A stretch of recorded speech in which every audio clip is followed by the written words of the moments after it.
Hi friends, जय जगन्नाथ। आज आम खरा बेले पखाड़ पखाड़ संग को कौन आइटम है आपण मानक देखी देखो। पखाड़ संग को आमर शाग, ये है पोई आलू गोटे राई, ये कदली आलू मसला दिखाई भजा है।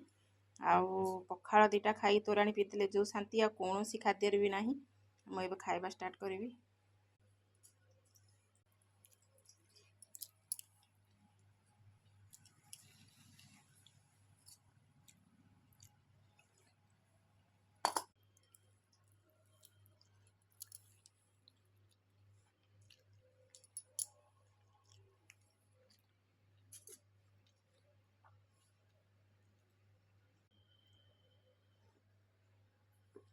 मोर ए खाଇବା सरी। आपण मैंने भी मझे मझे पखाड़ खातु, देह सुस्थ रखु।